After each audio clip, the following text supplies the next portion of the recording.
परमाणु युद्ध से पहले परमाणु अभ्यास शुरू।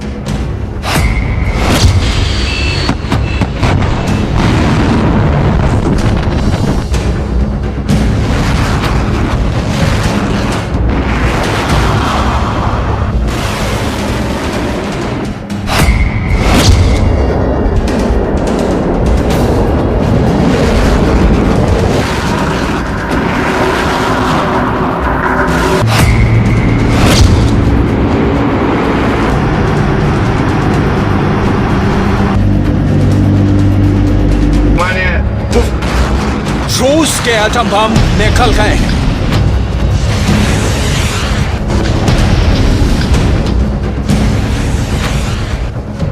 परमाणु बम को ले जाने वाली रूस की मिसाइलें भी एक्टिव हो चुकी हैं।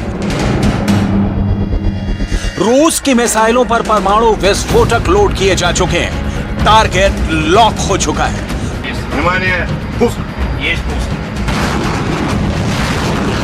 पूरे यूक्रेन में हाई अलर्ट हो चुका है। यूक्रेन के सारे एयर डिफेंस 24 घंटे एक्टिव कर दिए गए हैं। यूक्रेन के हर जवान की नजर यूक्रेन के आसमान पर है। रूस ने वीडियो भी रिलीज कर दिया है। पुतिन ने खुद बैठकर रूस के परमाणु अभ्यास की निगरानी की है। रूस के सुप्रीम कमांडर पुतिन की तस्वीरें भी जारी कर दी गई हैं। पहली बार पुतिन का रौद्र रूप देखने को मिला है। किम जोंग उन वाले स्टाइल में पुतिन ने खुद परमाणु विस्फोट का निरीक्षण किया है। आखिर पुतिन ने परमाणु अभ्यास करवाकर वीडियो क्यों रिलीज कर रहा है? इन तस्वीरों के पीछे की मंशा आखिर क्या है? क्यों पुतिन ने यह फैसला लिया है? सब आपको बताने वाले हैं। पुतिन के इस फैसले ने अमेरिका को चौंका दिया है और खुद बाइडेन को सामने आकर रूस का काउंटर करना पड़ा है। पुतिन की धमकियों ने अमेरिका को इस तरह डरा दिया है कि अमेरिका ने परमाणु बम से बचाने वाली गोलियां 2388 करोड़ में खरीदी हैं। लेकिन इसके साथ ही पुतिन ने एक और चाल चली है। ऐसी चाल कि अमेरिका में बाइडेन के खिलाफ ही बगावत हो रही है और ज़ेलेंस्की की बेचैनी बढ़ती जा रही है। आखिर क्यों? एक ही हफ्ते में 2 बार अमेरिका और रूस के रक्षा मंत्रियों के बीच बात हुई है। पुतिन के दिमाग में यूक्रेन को अलग थलग करने का नया गेम आखिर क्या चल रहा है? सारे सवालों का जवाब देंगे। लेकिन सबसे पहले बात करेंगे अमेरिका और रूस के बीच चल रही परमाणु हमले की धमकियों के माइंड गेम की। सबसे पहले सुनिए अमेरिका के राष्ट्रपति जो बाइडेन की यह धमकी। I spent a lot of time today talking about that. Let me just say, Russia would be making an incredibly serious mistake if we're to use a tactical nuclear weapon. I'm not guaranteeing you that it's a false flag operation yet. We don't know. But it would be a serious mistake. ये Biden की पहली धमकी नहीं है। 1 महीने पहले भी एक इंटरव्यू में बाइडेन पुतिन को परमाणु हमले के मुद्दे पर धमकी दे चुके हैं। Ukraine succeeds on the battlefield. Vladimir Putin is becoming embarrassed and pushed into a corner. And I wonder, Mr. President, what you would say to him if he is considering using chemical or tactical nuclear weapons. Don't. It will change the face of war unlike anything since World War II. And the consequences of that would be what? What would the U.S. response be? You think I would tell you if I knew exactly what it would be? Of course I'm not going to tell you. It'll be consequential. They'll become more of a pariah in the world than they ever have been, and depending on the extent of what they do will determine what response would occur. लेकिन Putin ने Biden की सारी धमकियों को नजरअंदाज करते हुए परमाणु अभ्यास करने का फैसला ले लिया है। याद करने वाली बात यह है कि 24 फरवरी को जब रूस ने यूक्रेन पर हमला किया था, तब सैन्य अभ्यास को ही बहाना बनाकर यूक्रेन के बॉर्डर पर आर्मी को इकट्ठा किया गया था और फिर अचानक हमला बोल दिया गया। और अब एक बार फिर रूस ने न्यूक्लियर ड्रिल शुरू की है। तो क्या आगे पुतिन परमाणु हमला कर देंगे? इसी डर ने पूरी दुनिया को डरा रखा है। रूस ने यूक्रेन पर 2 दिन पहले डर्टी बम के इस्तेमाल की प्लानिंग करने के आरोप भी लगाए थे। इस आरोप के बाद रूस की सेना हाई अलर्ट पर है। ट्रंप तो पहले ही कह चुके हैं कि अमेरिका बातचीत शुरू करने का माहौल बनाए, नहीं तो कभी भी एटमी हमलों से पूरी दुनिया खत्म हो सकती है। We must demand the immediate negotiation of a peaceful end to the war in Ukraine, or we will end up in World War III and there will be nothing left of our planet, all because stupid people didn't have a clue. They don't understand what they're dealing with, the power of nuclear. America के लोग इस वक्त इतने डरे हुए हैं कि परमाणु हमले की रेडिएशन से बचाने वाली पोटेशियम की गोलियां खरीद रहे हैं। 2 अक्टूबर 2022 को अमेरिका की सरकार ने 2389 करोड़ रुपए की आयोडीन दवा खरीदने का ऐलान कर दिया। पुतिन के एक बयान के बाद अमेरिका के लोगों में और भी ज्यादा घबराहट फैल चुकी है। Речь идет не только о поощряемых Западом обстрелах Запорожской атомной электростанции, что грозит атомной катастрофой, но и о высказываниях некоторых высокопоставленных представителей ведущих государств НАТО о возможности и допустимости применения против России оружия массового поражения. पुतिन की धमकियों को हल्के में नहीं लेना चाहिए, क्योंकि पुतिन के पास ऐसे हथियार भी हैं जो वॉशिंगटन तक मार कर सकते हैं। रूस के मॉस्को से अमेरिका के वॉशिंगटन की दूरी 7,800 किलोमीटर है, लेकिन ये दूरी रूस की मिसाइलों की ताकत के सामने कुछ भी नहीं है।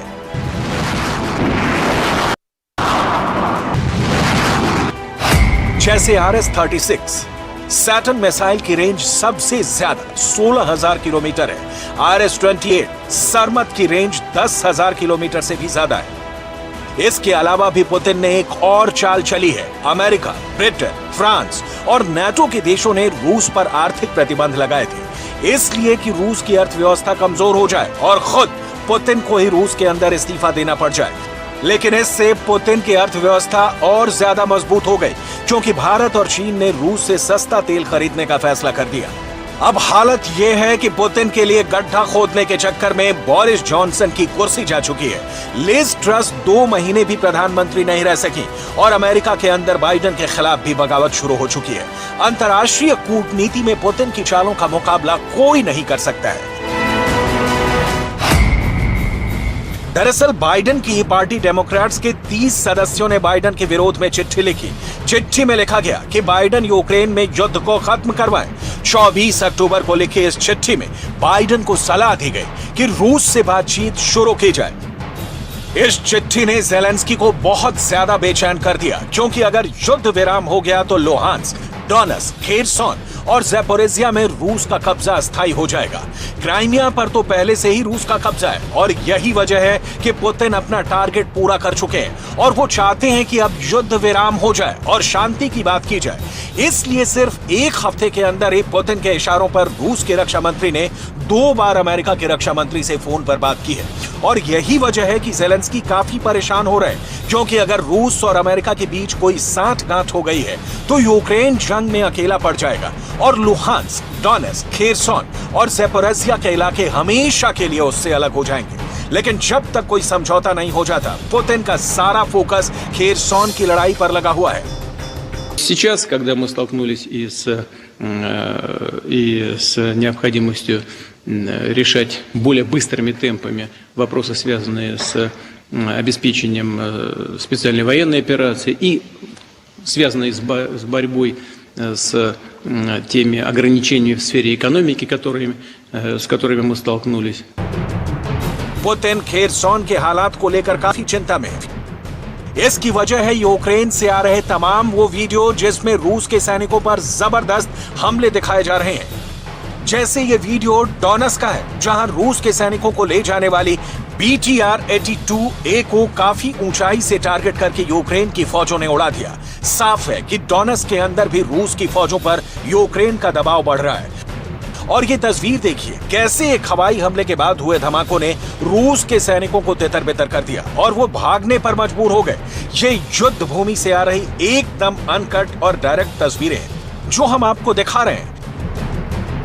ये वीडियो भी यूक्रेन की एक न्यूज एजेंसी ने जारी किया है, जिसमें रूस के सैनिकों पर बम फेंकते हुए दिखाया गया है और इस वीडियो को भी यूक्रेन के ट्विटर हैंडल से ही जारी किया गया है, जिसमें दावा किया गया है कि रूस के सैनिकों को पुलिस की पेट्रोलिंग के दौरान पकड़ा गया।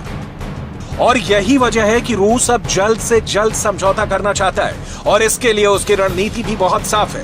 पहले वो परमाणु हमले का खौफ बनाएगा, यूक्रेन के लोगों को इस बात का एहसास कराएगा कि बचे हुए यूक्रेन को बचाने के लिए ये जरूरी है कि लुहांस्क, खेरसॉन, डोनेट्स्क और ज़ेपोरिज़िया को रूस को ही सौंप दिया जाए और फिर शांति वार्ता की मेज पर लाकर ज़ेलेंस्की को और अपमानित किया जाएगा ताकि यूक्रेन के लोगों के अंदर भी ज़ेलेंस्की को विलन साबित किया जा सके और पुतिन का असली मकसद पूरा हो जाए।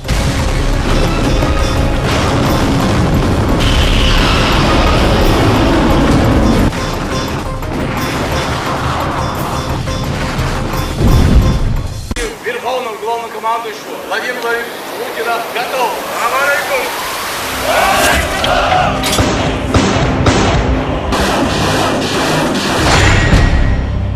चेचन कमांडर कादिरव का सनसनीखेज ऐलान।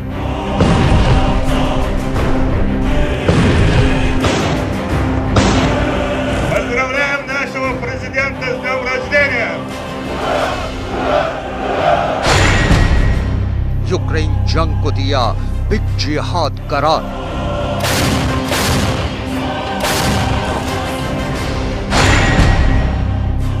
यूक्रेन को तबाह करना कादिरव का मकसद।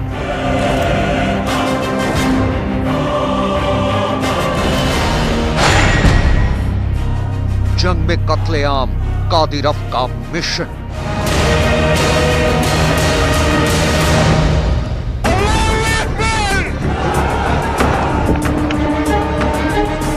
रूस के राष्ट्रपति व्लादिमीर पुतिन के खास और सबसे वफादार कमांडरों में से एक चेचन कमांडर रमजान कादिरव ने यूक्रेन जंग के दौरान एक बार फिर एक सनसनीखेज ऐलान किया है।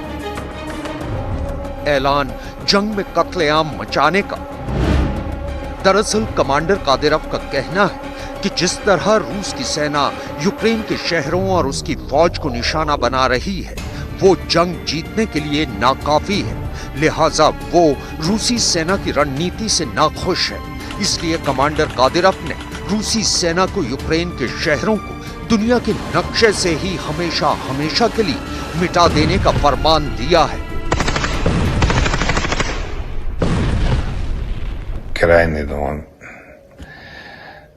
недоволен сегодняшней ситуацией.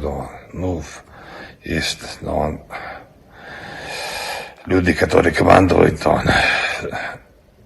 наверху, они больше его понимают, чем я, больше видят. Но я тоже имею свою долю в этом गосударстве, как доброволец. चेचन कमांडर रमजान कादिरव के इस एक बयान का सीधा सा मतलब ये निकलता है कि राष्ट्रपति पुतिन का ये खूंखार कमांडर यूक्रेन के जंगे मैदान में कत्लेआम चाहता है। दरअसल जो लोग कमांडर कादिरव को जानते हैं उनका कहना है कि कादिरव यूक्रेन के शहरों को नेस्त नाबूद नहीं बल्कि उनके नामो निशान को हमेशा हमेशा के लिए मिटा देने की ख्वाहिश रखता है। सिर्फ इतना ही नहीं, कादिरव ने टेलीग्राम चैनल पर अपने एक बयान में एक ऐसा ऐलान किया है जो अमेरिका और नेटो की परेशानी बढ़ा सकता है। दरअसल कादिरव ने यूक्रेन जंग को जिहाद करार देते हुए दुनिया के मुस्लिम समुदाय से इस जंग में अमेरिका और यूरोप के खिलाफ शामिल होने की अपील की। यानी अब राष्ट्रपति पुतिन का ये खतरनाक कमांडर डर्टी टैक्टिक्स का इस्तेमाल भी कर रहा है। Это большой джихад. Это большой джихад, в который мы все должны участвовать. И мы не остановимся. Мы будем убивать их, где бы они находились. Какая разница, кто им помогает, Америка что-то, или Европа. Вы вообще о чем вы беспокоены? Что у них разве есть столько возможностей? Столько сил, средств нет у них.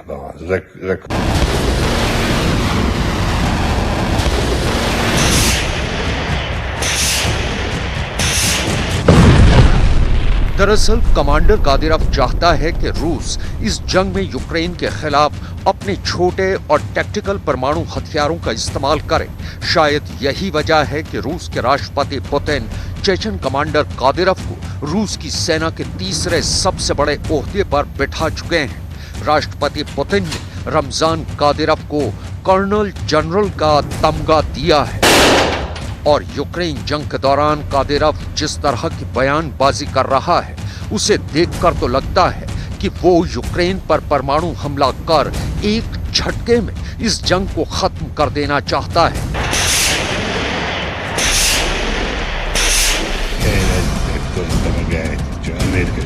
टेलीग्राम चैनल पर दिए अपने बयान में रमजान कादिरोव ने यह भी ऐलान किया है कि खेरसोन और ज़ेपोरिजिया ही नहीं बल्कि कीव, खार्किव और ओडेसा समेत तमाम यूक्रेन पर सिर्फ और सिर्फ रूस का ही हक है और वो यूक्रेन पर किसी भी कीमत पर कब्जा करेगा। Этих шайтанов, да, не будем брать плен, да, будем сжигать их, да. Не остановимся нигде, да, наши территории, да, ни Запорожье, да, ни Херсон, наши территории, Одесса, Киев, Харьков, все, да, регионы, да,